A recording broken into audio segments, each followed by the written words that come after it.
Fria. Começou a grande campanha de envenenar o país, envenenar a classe média contra o governo, descrevendo o Jango como comunista e como perigoso. E Jango, eu já disse, é impossível pensar que o Jango fosse comunista, o grande fazendeirão que ele era. Ele era generoso, era patriota e sabia que o Brasil pode se alargar como os Estados Unidos alargou sua sociedade dentro do capitalismo para mais gente comer, mais gente se educar, mais gente progredir, mais gente viver. Quando deu lá a invasão da Baía dos Porcos em Cuba, imagine você que o americano, o cara da Sexta Esquadra e tal, ligou para o ministro da Marinha brasileiro para mandar levar um navio lá. O ministro ouviu aquilo, ligou para o Jango. Como é, presidente, manda ou não manda? O Jango não manda, não, senhor, que é isso? Onde já se viu isso? E mandou uma carta para o Kennedy, que o Almino redigiu. Uma carta maravilhosa que o presidente João Goulart enviou a Kennedy, e que é uma pena que o país inteiro não leia e releia, porque é um dos momentos altos da diplomacia brasileira, recusando invadir Cuba. Há uns 15 ou 20 dias depois morreu o João 23, e ambos foram para o enterro. Kennedy virou para ele e disse: o senhor vai ser responsável por isso. O senhor vai ter consequência. E a maré vermelha começa a se deslocar para mais perto de nós. Cuba foi um punhal cravado nas costas da América. O anticomunismo era aquela fachada para se tomar esse poder e viabilizar aquele projeto que eles queriam. Um projeto submisso à diplomacia americana. O Lincoln Gordon era embaixador no Brasil e agiu muito. Os militares estavam sendo trabalhados pelo Sr. Walters, que era o adido cultural norte-americano, que tentava de todos os modos aliciar militares e ganhar militar para fazer o jogo dos norte-americanos. Senhor governador, alguns críticos do Brasil e de outros países da América do Sul falam da Aliança para o Progresso e usam a palavra impaciência. Os senhores tocaram neste tema também? Eu creio que o mais ciente de todos os impacientes em relação ao resultado da Aliança para o Progresso é o presidente Kennedy. Esse programa era fachada para que esse dinheiro entrasse para as agências de publicidade, que apoiava, repassando essa verba para o IPES. Da crise ao caos, o país pode ser arrastado a uma crise inconciliável. O que estamos fazendo nós para impedir que se coloque diante do povo brasileiro a trágica opção entre soluções antidemocráticas? E era o bojo onde a conspiração se deu. Foi um instituto formado pelo general Golbery, onde ele reuniu os grandes empresários, os chefes de multinacionais, uma parte da igreja e parte dos militares. Os filmes basicamente continham a propaganda que tentava implantar na sociedade um sentimento de insatisfação crescente. Compravam espaço na imprensa e formulavam entrevistas que eles já repassavam prontas. Nós que acreditamos na democracia e no regime da livre iniciativa, não podemos ficar omissos enquanto a situação se agrava dia a dia. A omissão é um crime. Durante 2 anos, conspiraram para a derrubada do Jango. Mas o IPES não pode ficar em palavras. É preciso agir. Derramaram aqui milhões e milhões de dólares, por exemplo, com o IBAD. O IBAD foi uma instituição organizada para subornar deputados. Tensão em Brasília. Governo federal determina a abertura de comissão parlamentar de inquérito para investigar financiamento ilegal do IBAD a deputados e governadores. Eles conseguiram fechar o IBAD, mas como o IPES era um instituto de estudos e com conotação filosófica, ele foi mantido aberto. Todo o levantamento de fichas das pessoas que atuavam na esquerda foi transferido para Brasília e deu origem ao SNI. O SNI é filhote do IPES.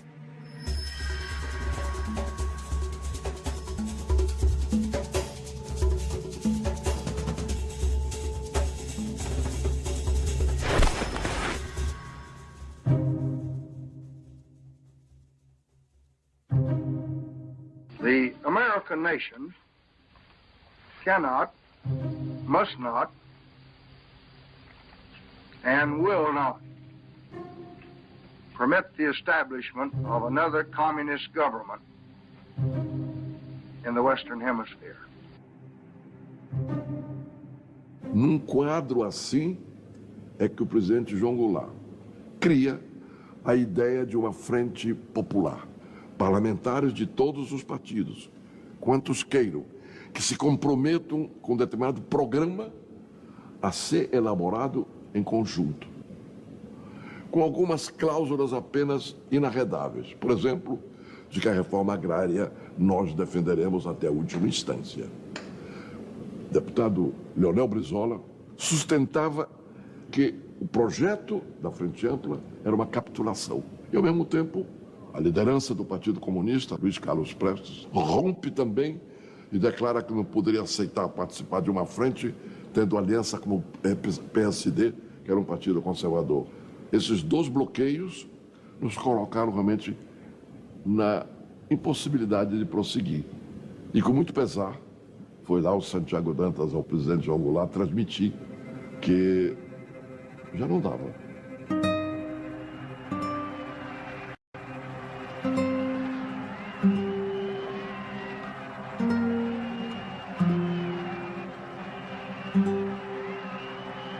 O governo reafirma seus propósitos inabaláveis de lutar com todas as suas forças pela reforma da sociedade brasileira. Não apenas pela reforma agrária, mas pela reforma tributária, pelo voto do analfabeto, pela elegibilidade de todos os brasileiros, pela pureza da vida democrática, pela emancipação econômica, pela justiça social e ao lado do povo, pelo progresso do Brasil.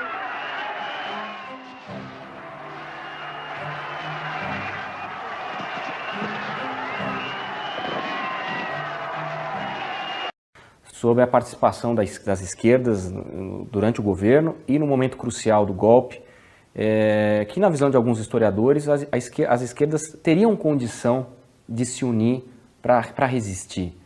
Qual que é a sua opinião sobre isso, doutor Plínio? E como é que eram as esquerdas do seu ponto de vista? Havia muita divisão dentro da esquerda?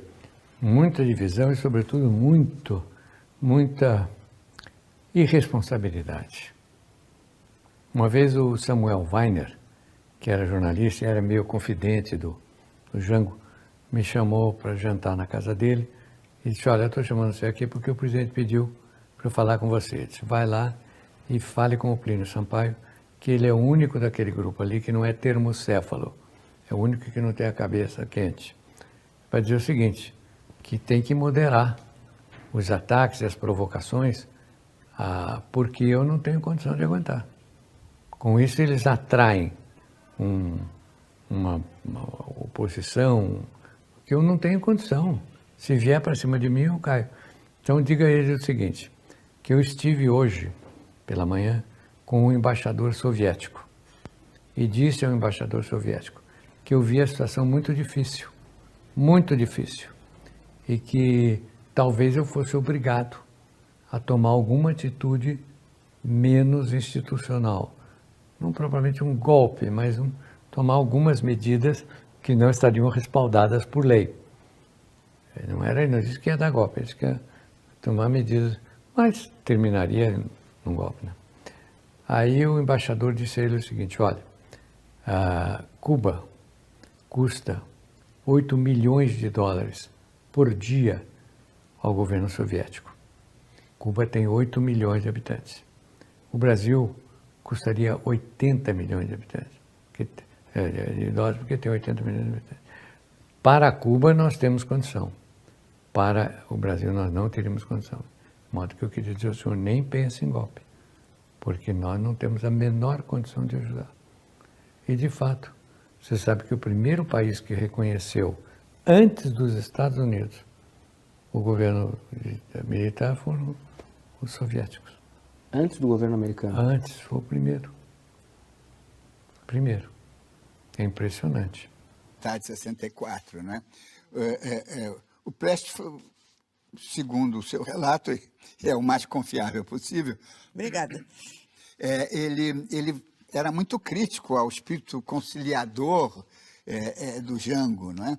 Ele, há várias... O PCB, de uma maneira geral, né, estava em oposição ao governo. É só pegar os documentos do PCB da época. Isso. O PCB era oposição ao João Goulart, né?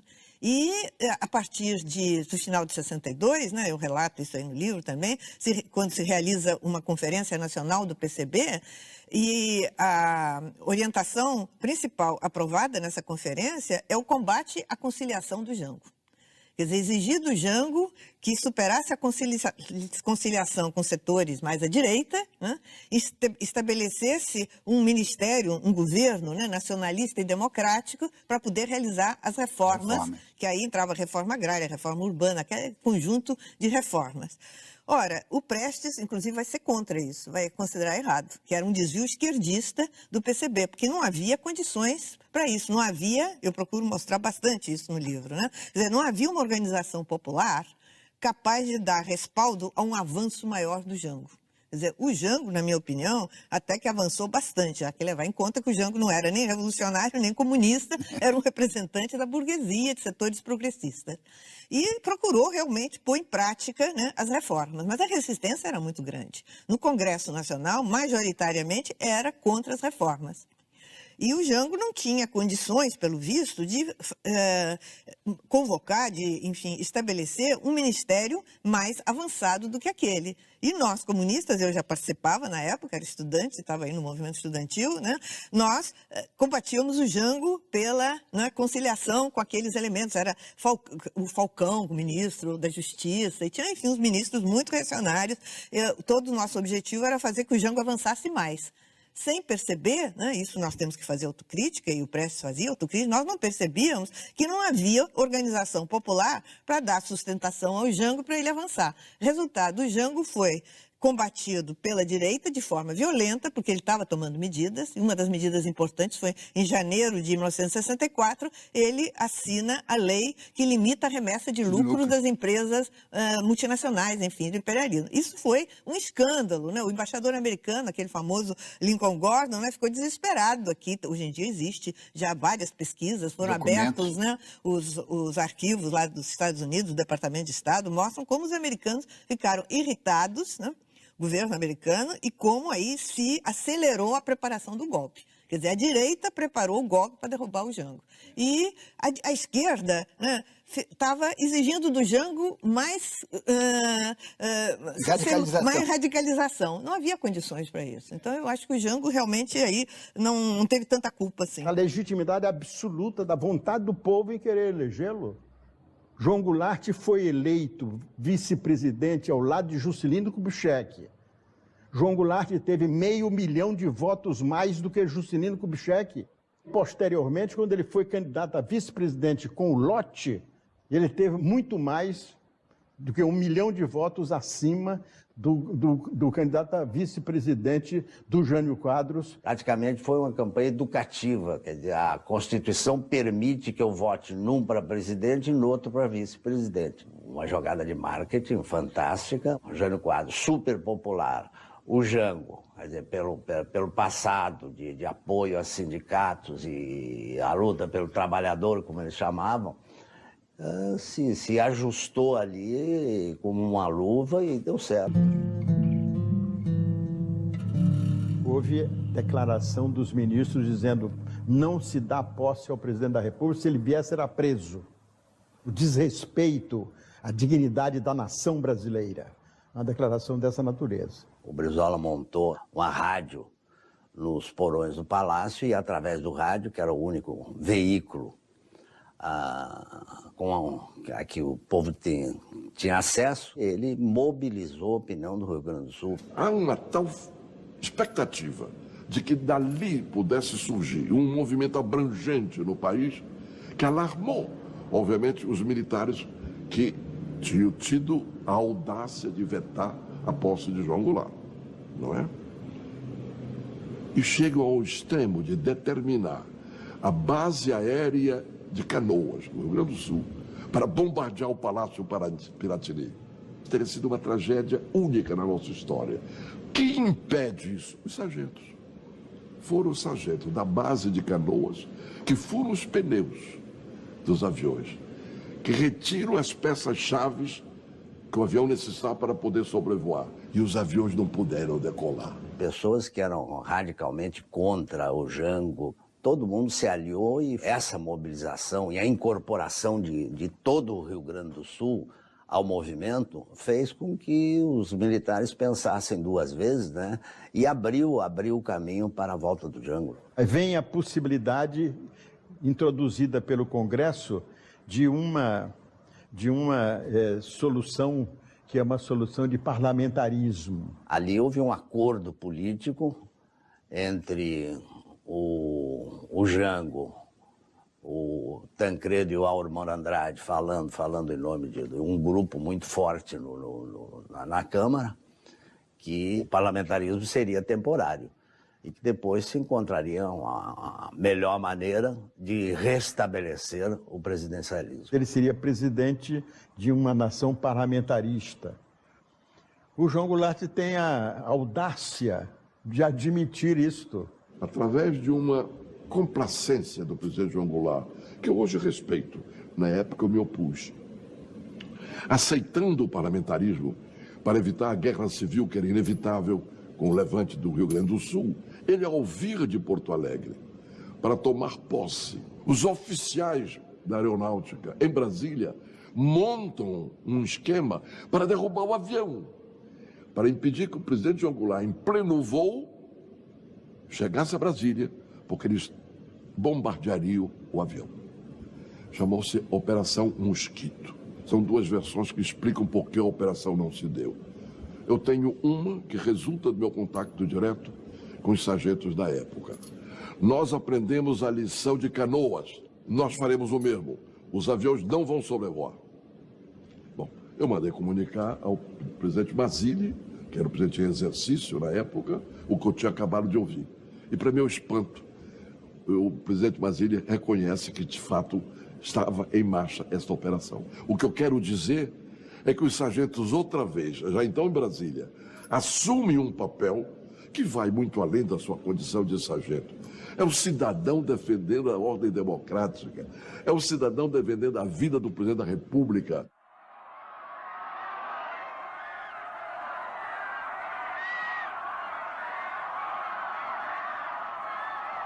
Jango se fez sucessor de Getúlio, por méritos dele. Um jovem estanceiro muito rico, engordava 20 mil cabeças de gado por ano, podia continuar na sua vida aventurosa e bem-sucedida, mas o convívio com Getúlio o foi chamando para outras tarefas.